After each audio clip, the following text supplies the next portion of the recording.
Nous venons d'avoir une audience avec le chef de l'État.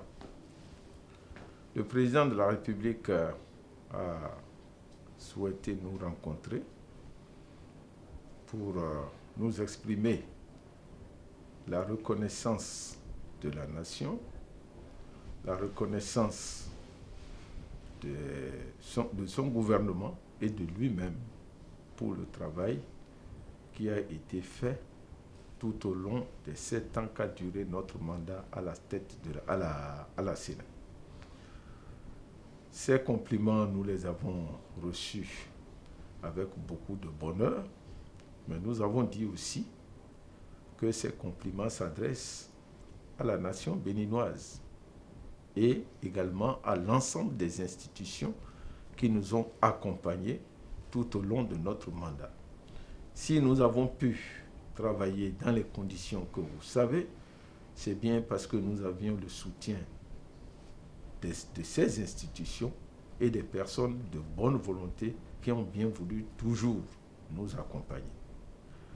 Nous sommes effectivement à la fin de notre mandat et nous avons profité de l'occasion pour faire des suggestions à l'endroit du président de la République concernant tout ce qu'il faut mettre en œuvre pour que la Sénat soit toujours une Sénat performante, une Sénat qui puisse assurer le rayonnement du Bénin dans l'ensemble de la sous-région et même au plan international.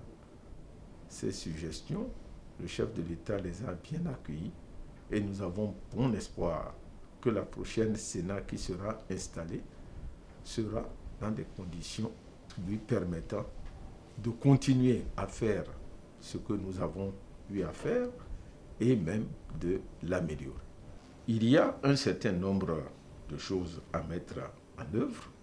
C'est la consultation de la Sénat concernant le vote des lois portant code électoral, portant charte des partis politiques.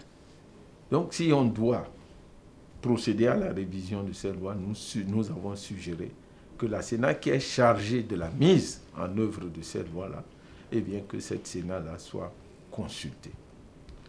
Nous avons aussi posé le problème du siège de la Sénat. Les conditions de travail. Conditions de travail de la Sénat. Vous savez que nous sommes à l'étroit à la Sénat. Nous avons souhaité qu'on construise un siège attribué à la Sénat.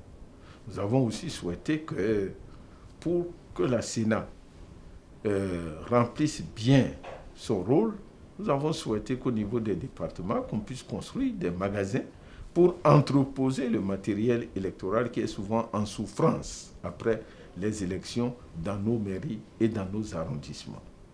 Nous avons aussi préconisé beaucoup d'autres choses dont nous en avons parlé avec le chef de l'État concernant justement les conditions à remplir pour que la Sénat soit toujours de plus en plus performante. Nous avons pris des dispositions pour qu'il en soit ainsi. Mais je vous ai souvent dit que nous sommes bloqués par les dispositions du code électoral.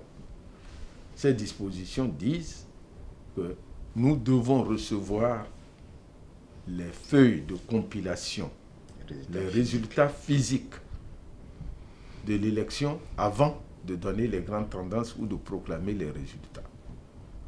À ce propos, nous avons estimé que si d'aventure il y avait une relecture du code électoral, eh bien, qu'on voit comment aménager cette disposition pour que la Sénat puisse donner les résultats pratiquement après la compilation des résultats par les coordonnateurs d'arrondissement. Puisque nous avons pris des dispositions pour recevoir des coordonnateurs d'arrondissement les résultats par système audiophonique.